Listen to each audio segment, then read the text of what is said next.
আজকে চলে এসেছি মিরপুর শাহ আলী মাজারে।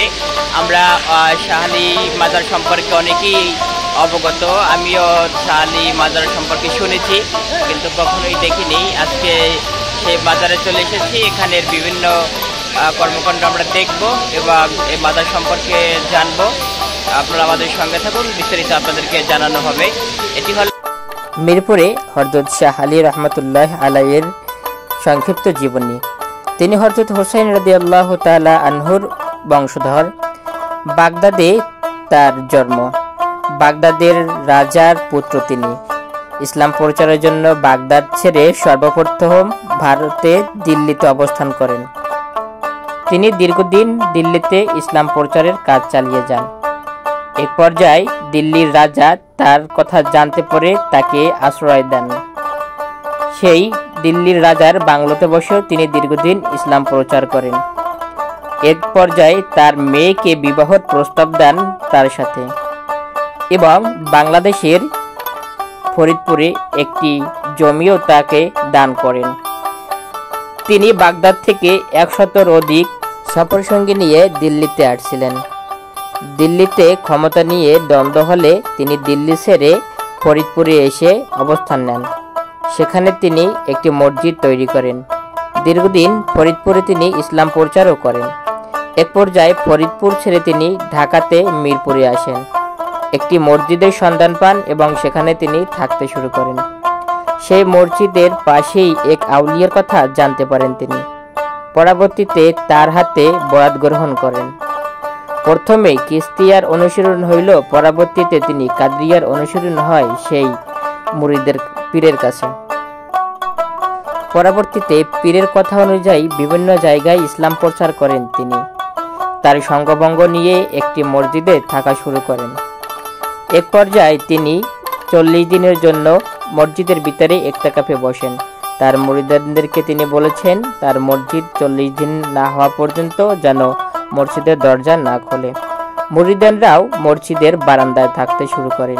এভাবে 39 দিন হলে ভয়ঙ্কর একটি কাহিনী হয়। সেখানে মুরিদরা শুনতে পারেন মসজিদের ভিতর থেকে তুমুল চিৎকার। কিছু একটা ঘটতেছে, মনে হচ্ছে মসজিদের ভিতরে যুদ্ধ শুরু হয়ে গেছে। মুরিদদের ভিতরেও কৌতূহল সৃষ্টি হয়। এক পর্যায়ে মসজিদের গেট ভেঙে ভিতরে প্রবেশ করে মুরিদরা। ভিতরে ঢুকলেই দেখে অলৌকিক ঘটনা। হযরতের রক্তাক্ত দেহ ছিন্ন বিচ্ছিন্ন অবস্থায় পড়ে আছে মসজিদের ভিতরে। মুরিদরা তাকে দাফনের ব্যবস্থা করবে, এমতো অবস্থায় অলৌকিকভাবে আওয়াজ চলে আসছে। আওয়াজই তার কণ্ঠ ভেসে উঠছে। তিনি মুরিদদেরকে বলছে, আমাকে যেখানে আছি সেখানেই আমাকে দাফন করা হোক। মুরিদরাও তাকে সেই অবস্থায় মসজিদের ভিতরেই দাফন করেছেন। পরবর্তীতে দেশের বিভিন্ন স্থান থেকে লোকজন এসে এই দরবারে মাজার জিয়ারত করা শুরু করে। এক পর্যায়ে সেই মাজারকে কেন্দ্র করে এখন ব্যবসায় পরিণত হয়েছে। ক্ষমতাশীল দল যারাই আসুক তারাই বকদখল করে এই মাজারটিকে ব্যবসার কেন্দ্রবিন্দু গড়ে তুলছেন। মাজারে আমি গিয়ে দেখলাম বিভিন্ন অসামাজিক কর্মকাণ্ড সহ নানান ধরনের মানুষ অবস্থান করেন সেখানে।